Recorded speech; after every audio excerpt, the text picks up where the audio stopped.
오라버니들 안녕하세요. 중년 남자가 만날수록 빠져드는 매력 있는 여자 특징 5가지. 다른 영상에서도 말씀드렸는데요. 20대 연애와 40 이후 중년 연애는 비슷한 점도 있지만 분명 차이가 있습니다. 심리학에서는 여러 연구를 통해 중년이 되면 결혼을 했든 싱글이든 삶의 만족도가 떨어지는 불만족 시기가 된다고 합니다. 결혼해서 사는 사람보다는 싱글이 삶의 만족도가 떨어진다고 하는데요. 그래서 중년 남성이 연애에서 바라는 여성상도 젊을 때와는 차이가 있습니다. 특히 중년 남성은 호르몬 등 체력적인 변화로 피로감도 느끼고 그동안 연애와 결혼 생활 경험으로 연애에 대한 생각이 20대와는 다른데요. 중년 남자가 여자를 만날 때 기본이 되는 외모와 잠자리, 이 2가지 요소는 빼고 40 이후 중년 남자가 만나면 만날수록 빠져드는 매력적인 여자, 구체적이고 현실적인 특징 5가지를 공유해 보겠습니다. 중년 남자가 만날수록 빠져드는 매력 있는 여자 특징 5가지. 1점 만나면 유쾌한 여자입니다. 남자는 단순하다는 거 잘 아시죠? 40 이후 남자는 더 단순해지는 것 같은데요. 피곤하고 복잡하고 골치 아픈 거 딱 싫어합니다. 만나면 조잘조잘 이야기 잘하고 잘 웃고 유쾌한 여자를 좋아합니다. 직장에서 힘들고 어려운 일 있어도 내 몸이 피곤하고 힘들어도 이 여자를 만나면 유쾌하고 즐겁다는 생각이 들면 계속 만나려고 합니다. 처음에 외모가 마음에 들어서 만났어도 만날 때마다 우울한 이야기하면 남자는 서서히 멀어집니다. 어떤 중년 남성분이 여성을 모임에서 만났는데 딱 자기 스타일이어서 몇 번의 만남을 했다고 합니다. 분위기 좀 잡을까 해서 술자리를 만들면 이 여성분이 만날 때마다 부모님 때문에 이런저런 힘든 일이 있고 과거 전 남편과의 우울한 결혼 생활을 이야기하며 분위기를 다운시켰다고 합니다. 그런 우울한 대화가 계속되다 보니 만남이 즐겁지 않아 정리를 했다고 하더라고요. 중년 남자는 생각보다 더 단순합니다. 데이트할 때 그 시간을 유쾌하게 만들 수 있는 여자에게 만날수록 빠져듭니다. 진지한 이야기를 하지 말라는 게 아니고 관계가 어느 정도 형성이 되었을 때 적당한 시간에 분위기를 봐서 하는 센스가 있어야 합니다. 2점 요리 잘하는 여자입니다. 혼자 사는 남자들이 제일 힘들어하는 게 무엇일까요? 요즘은 요생남도 많다고 하는데요. 대부분 중년 남자들과 요생남은 거리가 좀 있는 게 현실이죠. 예전에 이혼 부부 상담가의 글을 봤는데요. 부부가 이혼할 때 남편이 빼놓지 않고 하는 말이 아내가 해주는 밥에 대한 불만이라고 합니다. 그만큼 남자들은 밥에 대한 애착이 여자들의 상상을 초월하는 것 같더라고요. 이 현상은 나이가 들수록 더 심해지는 것 같습니다. 얼굴 예쁜 여자랑은 3개월, 마음씨 예쁜 여자랑은 3년. 요리 잘하는 여자와는 평생 간다는 말이 있는데요. 주말에 우리 집에 와서 라면 끓여주는 있는 여자와 여러 가지 맛있는 음식 해주는 여자? 만날수록 차이가 있겠죠. 중년 남자들에게 요리 잘하는 여자는 만나면 만날수록 빠져들게 하는 매력적인 여자입니다. 정말 마음에 드는 남자가 있다면 나의 요리 실력을 보여주는 것도 좋은 방법입니다. 3점 정신적으로 자신을 인정해주고 지지해주는 여자입니다. 위에서도 이야기했듯이 중년 남자는 복잡하고 머리 아픈 걸 싫어하는 경향이 있습니다. 또 체력적으로도 예전 같지 않고 사회에서도 밀려나는 경우가 많아 자신감이 많이 떨어집니다. 중년 남자는 자신이 힘들고 어려워도 언제나 지지해주고 인정해주는 여자에게 빠져듭니다. 즉 자신의 마지막 보루가 돼줄 수 있는 여자를 좋아합니다. 4점 같이 취미를 즐길 수 있는 여자입니다. 중년 연애는 같이 키울 자녀가 있는 것도 아니고 어떻게 보면 아주 심플합니다. 만났을 때 즐거운 여자가 최고라고 보면 됩니다. 내가 등산을 좋아하면 같이 등산할 수 있고 캠핑을 좋아하면 같이 캠핑을 같이 할 수 있고 야구 관람을 좋아하면 야구 관람을 같이 할 수 있는 여자가 제일 좋은 겁니다. 내가 좋아하는 등산, 캠핑, 야구 관람을 내가 좋아하고 편하게 생각하는 여자친구와 같이 즐기고 이야기를 나눌 수 있다는 건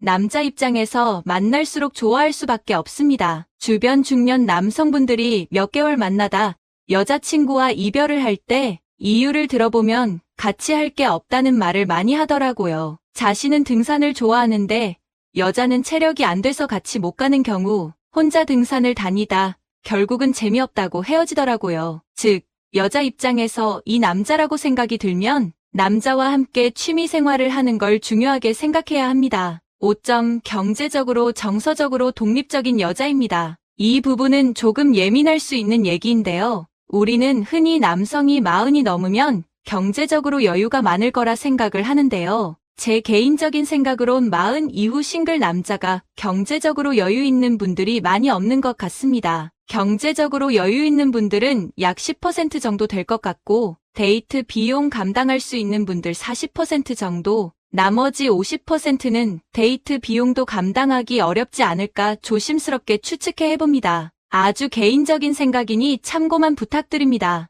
40 이후엔 자녀 학비와 양육비가 가중되는 시기이고, 이혼을 했을 경우 경제적으로 타격이 있을 수밖에 없습니다. 또 직장에서 나이가 들며 스트레스가 높아지고 책임감이 가중되는 경우가 많습니다. 은퇴를 생각해야 할 나이이기도 합니다. 중년 남자가 여자를 만날 때 자신에게 경제적으로 정서적으로 너무 의지하는 여자를 만나고 싶지 않은 이유입니다. 40이 넘으면 아마 다양한 연애 경험이 있을 겁니다. 경제적 지원을 바라는 여자도 만나봤을 거고 외로움 많이 타는 여자도 만나봤을 거예요. 이런 여자들을 만났을 때 부담스럽고 피곤하다는 경험도 해봤을 확률이 높겠죠. 중년 남자들이 정말 부담스러워하고 힘들어하는 게 책임감입니다. 중년 남자들은 젊을 때보다 동등하게 친구처럼 연애하는 걸 원하는 분들이 많습니다. 결혼 생활하면서 한 가정을 책임지며 힘들었던 기억도 있겠죠. 당연히 책임감을 최소화하고 싶은 마음이 있을 겁니다. 그래서 정서적으로 경제적으로 독립된 여자와 만나고 싶은 욕망이 있습니다.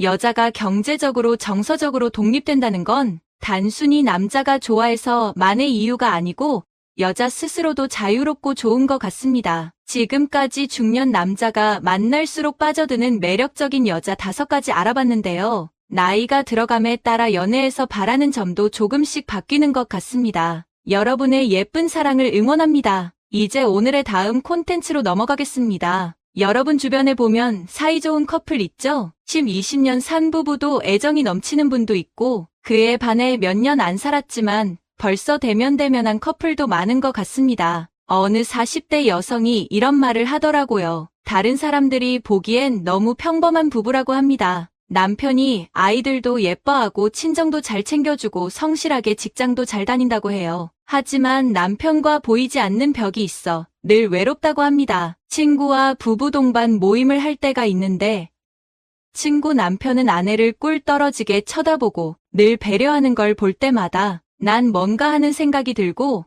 내가 친구보다 뭐가 못나서 남편에게 사랑도 못 받고 외롭게 사나 하는 생각이 든다고 해요. 남편 복 없어서 그런 걸까요? 경제적 무능력, 외도, 폭력, 주사, 도박 이런 것 아니면 그냥 사는 거라고도 하는데 사람이 밥만 먹고 살 수 없듯이 커플이 애정이 있어야 사는 맛이 나겠죠? 어떤 분은 너무 외로워서 가슴이 텅 빈 느낌이라고도 하고 그냥 내가 다 참으면 되는 건지 안 싸우고 사이좋게 사는 방법은 없는지 궁금하다는 분도 있습니다. 영상을 쭉 봐왔던 분들은 아시겠지만 전 결혼 생활 12년 정도 했고 이혼한 지는 10년이 조금 넘었습니다. 현재 5년 넘게 만나고 있는 짝꿍이 있습니다. 저도 결혼 생활하면서 내가 뭐가 못나서 이렇게 외롭게 사나 억울하고 답답했던 시간이 있었습니다. 유튜버 자청님이 부자가 되는데도 공약집이 있다고 하는데 커플이 오래 사이좋게 지내는데도 공약집이 있더라고요. 주변에서 저희 커플이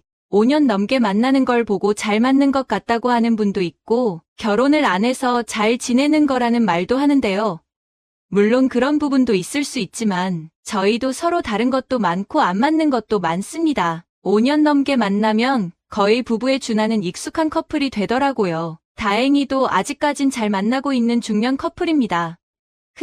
저희 커플이 배우고 실천하고 있는 커플 중심이 되자 중년이 되면 대부분 자녀들이 어느 정도 성장을 했거나 독립을 했을 나이죠. 중년 커플의 가장 큰 장점은 자녀로부터 자유로운 것인데요. 부부든 연인이든 사이좋은 커플은 커플 중심으로 생활을 하더라고요. 행복을 뒤로 미루지 않습니다. 봄엔 꽃 구경 다니고 가을엔 단풍 여행 가고 맛있는 것도 먹으러 다니고 즐길 줄 알아요. 그에 반해 사이가 안 좋은 커플은 애들 시험 때문에 못 가고 부모님 편찮으셔서 못 가고 못하는 이유가 매년 새롭게 나옵니다. 회사 다니고 가족 챙기는 것도 물론 중요한데요. 휴식해야 내 일상도 프레시되고 관계도 좋아집니다. 부부가 젊을 땐 자녀를 양육하는 공동의 목표를 가지고 사는데요. 나이가 들고 자녀가 독립하면 함께하는 일이 있어야 합니다. 중년에 만난 커플도 비슷한데요.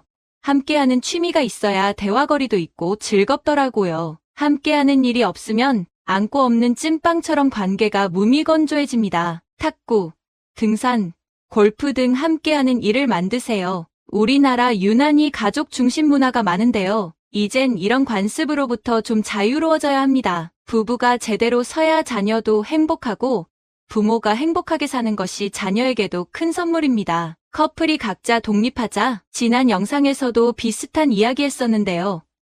나이가 들면 각자 뭐든 혼자서 잘해야 됩니다. 이런 고정관념을 버리고 뭐든 스스로 하는 습관을 가져야 서로 부담이 안 되고 편합니다. 아내가 피곤하고 바쁜 것 같으면 간단하게라도 아침밥 차리는 남편이 되면 좋겠죠? 사랑이 대단한 게 아닙니다. 이런 소소한 배려가 사랑의 표현입니다. 나이가 들면 내 몸 챙기는 것도 힘들 때가 있죠? 건강도 스스로 챙기고 뭐든지 스스로 잘해야 편안한 관계가 됩니다. 남녀의 사랑은 독립적인 두 사람이 함께해야 행복하고 관계가 오래갑니다. 지혜로운 기버가 되자. 애덤 그랜트가 쓴 Give and Give and Take라는 책에 보면 이런 내용이 있습니다. 사람들은 인간관계에서 세 부류로 나뉘는데요. 자신이 받은 것과 상관없이 최대한 많이 주고 싶어하는 giver, 준 것보다 더 많이 받고 싶어하는 taker, 주는 만큼 받고 받은 만큼 주고자 하는 matcher. 여러분은 어떤 유형입니까? 저자는 어떤 직종에서건 기버가 성공사다리 가장 밑바닥에 있었고 더욱 놀라운 건 성공사다리의 가장 꼭대기 역시 기버가 있었다고 합니다. 바닥에 있는 기버와 성공한 기버의 차이는 어디에 있을까요? 성공한 기버는 타인과 더불어 자신의 이익도 챙길 줄 알고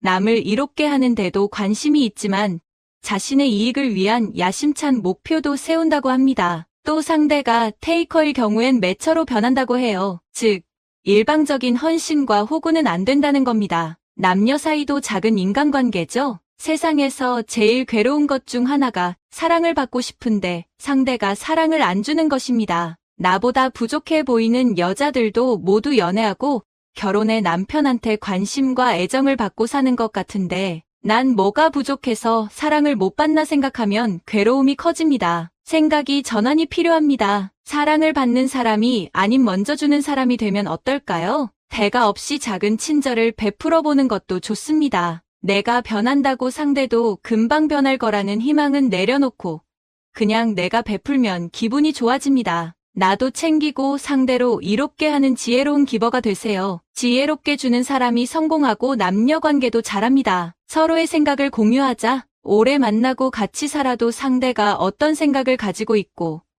어떤 어려움이 있는지 무심해질 때가 많은데요. 주기적으로 상대의 감정을 살피고 생각을 나누는 시간이 필요합니다. 커플이 오래 지내다 보면 자식과 부모님 이야기, 다른 사람이나 사회 돌아가는 이야기만 하고 정작 서로의 생각은 나누지 못할 때가 많습니다. 그렇게 지내다 보면 같이 쉬라도 남이 됩니다. 서로의 생각과 감정을 공유해야 돼요. 내 생각을 상대에게 솔직하게 말하고 들어주는 게 습관이 안 되면 쉽지 않더라고요. 제가 아는 분은 부부가 주말 아침에 1시간 정도 산책을 하고 가까운 카페에 가서 빵과 커피를 마시며 이야기를 나눈다고 해요. 함께 걸으면 기분도 상쾌해지고 주말 아침이라 여유도 있으니 상대가 무슨 말을 하든 들을 수 있는 마음이 생기겠죠. 오래 만나고 같이 산다고 짝이 되는 것이 아니고 생각을 나눠야 진짜 짝이 되는 것 같습니다. 좋은 사람들과 교류하자. 경험이 비슷한 사람은 어떤 걸 볼 때 비슷한 상상을 한다고 합니다. 중년에 만난 인연은 각자가 살아온 경험에 따라 관점이 많이 다르겠죠? 그렇기 때문에 다양한 사람들과 함께 만나며 같은 경험을 만드는 게 중요합니다. 자신과 잘 맞는 사람을 만나야 된다는 말 많이 하는데요. 맞는 사람이 세상에 과연 있을까 싶어요.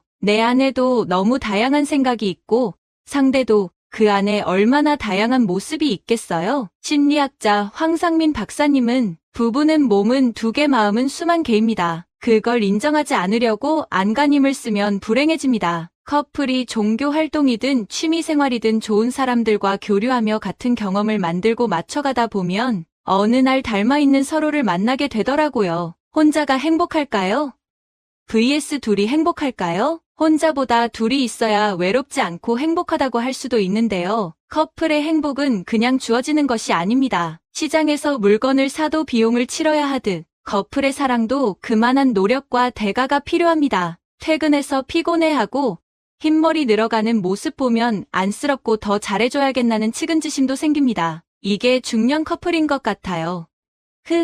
오늘 이야기한 5가지 꼭 실천해보시고 더 사이좋은 커플이 되길 바라겠습니다. 마지막 부분은 당신의 삶을 위한 건강 섹션이 될 것입니다. 오늘은 천연식품 중에 항당뇨병이 뛰어난 식품 3가지를 알아보려고 합니다. 오늘 알아볼 식품들은 당뇨가 있는 분이라면 한 번쯤은 좋다는 말을 들어보셨을 식품일 수 있는데요. 여러분은 혈당을 어떻게 관리하시나요? 약물로? 아니면 먹는 식품으로만? 아니면 운동을 열심히 하시나요? 이건 모두 혈당을 관리하기에 좋은 방법인데요. 하지만 한 가지만 집중하기보다는 다양하게 생활습관과 식습관 모두를 개선하는 것이 당뇨병 혈당 관리의 최고라고 말할 수 있습니다. 규칙적으로 운동도 하고 잠을 잘 자려고 노력도 하고 스트레스도 관리하고 혈당 수치가 높다면 적절하게 약물을 사용하는 것이 합병증 예방을 위해서도 좋습니다. 그리고 가장 중요한 드시는 음식에도 신경 써야 하는 것 알고 계시죠? 그러기 위해서 오늘 영상에서는 항당뇨병에 어떤 식품들이 좋은지 알아보고 당뇨병에 도움이 되게 섭취하는 방법에 대해서도 알아보려고 합니다. 첫 번째 항당뇨병 천연식품은 많이 들어보셨을 텐데요. 바로 여주입니다. 여주하면 당뇨병에 좋다는 건 많이들 알고 계실 텐데요. 여주가 당뇨병에 좋은 이유는 여러 가지가 있지만 한 가지만 꼽자면 무엇일까요? 바로 여주 껍질 부분에 특히 풍부하게 함유되어 있는 사포닌 성분의 일종인 카란틴 성분인데요. 이 성분은 혈당 수치를 낮추는 효과가 아주 뛰어납니다. 이 카란틴을 식물 인슐린이라 불리기도 하는데요. 그만큼 혈당 강화 효과가 뛰어난 것으로 알려져 있습니다. 이 카란틴이 어떤 역할을 하는 것일까요? 카란틴은 췌장의 베타세포가 인슐린을 생성하는 것을 돕기도 하고 인슐린이 제 역할을 할 수 있도록 돕는 작용을 해서 혈당을 효과적으로 낮춰줍니다. 여러분 여주하면 무슨 맛이 생각나시나요? 바로 쓴맛일 텐데요. 이 쓴맛 역시도 당뇨병에 도움이 된다는 것 알고 계신가요? 이 쓴맛의 원인은 모모르 대신 화합물 때문인데요. 이 성분이 인슐린과 유사한 역할을 해서 혈중 포도당을 처리하는데 꼭 필요한 인슐린 수용체를 생산하는데 도움을 줍니다. 여주는 쓴맛이 강하다고 했잖아요. 이 쓴맛 때문에 생으로 직접 먹기가 쉽지가 않습니다. 대게 말린 여주를 끓여서 차로 마시는 경우가 많은데요. 말린 여주 5글 물 1에 넣고 끓여 하루에 150ml 정도 차로 마시면 좋습니다. 그리고 여주 씨앗 부분은 제거하는 것이 좋은데요. 이 씨 부분에 쿠쿠르비타신 성분이 다량 함유되어 있어서 설사와 구토 등이 발생할 우려가 있어 제거하는 것이 좋습니다. 여주 우유를 만들어 드셔도 좋은데요. 생여주 1개에서 5글씨를 제거하고 쓴맛을 더 줄여주기 위해서 약간의 소금을 넣은 차가운 물에 15분 정도 담가둡니다. 이렇게 하면 쓴맛이 많이 줄어드는데요. 우유 200ml와 여주를 같이 갈아주면 여주 우유가 완성됩니다. 쓴맛이 싫은 분들은 익혀서 드셔도 좋은데요. 여주는 성질이 차고 쓴맛을 내는 채소지만 익히게 되면 성질이 평해지고 단맛을 내게 됩니다. 여주 섭취가 좋은 것만은 아닌데요. 과량 섭취를 할 경우 간에 염증을 발생시켜서 간이 손상될 수도 있기 때문에 너무 많이 드시지 않도록 주의하는 것이 좋습니다. 당뇨에 좋은 천연식품 2번째는 돼지감자입니다. 뚱딴지라는 별명이 있는 돼지감자. 이 돼지감자는 여러 언론 매체에서 천연 인슐린이라 불리면서 당뇨병에 큰 효과가 있는 작물로 소개돼 인기가 높아졌는데요. 어떤 성분 때문에 유명해졌을까요? 바로 수용성 섬유질인 이눌린이 돼지감자에 아주 풍부하게 함유되어 있기 때문입니다. 생 돼지감자의 19%, 건조된 돼지감자의 경우 약 70%가 이 이눌린 성분인데요. 이처럼 돼지감자는 일반 감자와는 달리 탄수화물의 함량 중 체내에서 소화되지 않는 섬유질의 일종인 이눌린 성분이 다량 함유되어 있습니다. 이 이눌린은 위액이나 소화효소에 의해 분해되지가 않고 소화관을 통과하면서 혈당을 급격히 올리는 것을 지연시키는 작용을 합니다. 그뿐만이 아니라 이 수용성 섬유질은 배변 활동을 원활하게 해주고 담즙산의 배설을 도와줘서 콜레스테롤 수치를 낮추는 데도 도움을 줍니다. 또한 장 내 미생물의 영양 공급원으로 사용되면서 유익한 균을 증가시키는 역할을 합니다. 하지만 이 좋은 이눌린도 좋지 못한 사람도 있는데요. 평소 소화 기능에 장애가 있는 분들은 복통이나 설사가 발생할 수 있고 신장합병증이 있는 당뇨인들은 감자만큼 많이 포함되어 있는 칼륨 때문에 고칼륨 혈증을 일으킬 수 있어서 섭취에 주의가 필요합니다. 이 돼지 감자, 여러분은 어떻게 드시고 계시나요? 섭취 방법이 다양하지만 열을 가하면 이눌린이 잘 추출돼 많은 분들이 말린 돼지 감자로 물을 끓여 차로 마십니다. 말린 돼지 감자를 한 번 더 볶은 다음 1엘 물에 볶은 돼지 감자 5조각을 넣고 끓여주면 완성됩니다. 당뇨에 좋은 세 번째 천연식품은 양파입니다.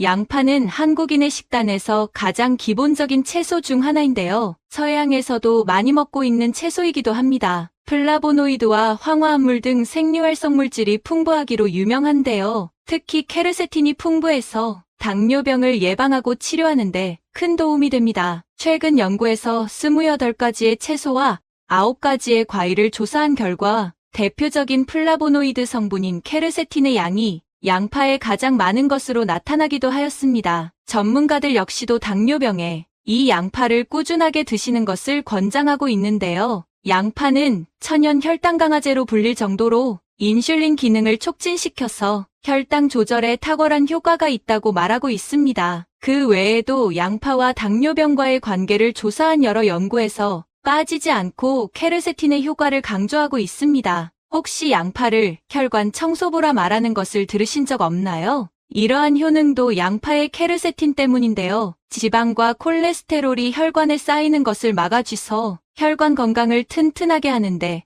좋은 역할을 합니다. 그럼 당뇨병 환자는 이 양파를 어떻게 먹는 것이 좋을까요? 혈당을 높이지 않기 위해서 익혀 드실 때는 14개, 생으로 드실 때는 12개 이하로 드시는 것이 좋습니다. 그리고 양파의 건강 영양소 케르세틴은 지용성이기 때문에 건강한 지방, 특히 들기름과 같이 드신다면 기름진 피, 혈중 중성지방을 제거하는데 아주 좋습니다. 이렇게 오늘은 항당뇨병 효과가 뛰어난 천연식품 3가지를 살펴봤습니다. 정리를 하자면 혈당 수치를 낮추는 효과가 뛰어난 카란틴 성분이 풍부한 여주, 수용성 섬유질인 이눌린이 풍부한 돼지 감자, 당뇨병을 예방하고 치료하는데 큰 도움이 될 수 있는 케르세틴이 풍부한 양파, 이렇게 3가지의 천연식품들이 혈당 관리와 당뇨합병증 예방에 큰 도움이 될 수 있습니다. 하지만 과량 드시게 되면 부작용이 있을 수도 있기 때문에 적당량을 식단에 포함시켜서 드셔야 합니다. 주위에서 이것 먹고 좋아졌다는 말만 믿고 맹목적으로 드시는 것은 섣부른 판단이 될 수 있습니다. 개인의 건강 상태가 모두 다르고 동반된 질환이라든지 사용하는 약물이 다르기 때문에 꾸준히 드시고 싶은 식품이나 건강 보조제가 있다면 나를 가장 잘 파악하고 있는 담당의사에게 상담을 하는 것이 최우선이어야 한다는 것 기억하셔야 합니다.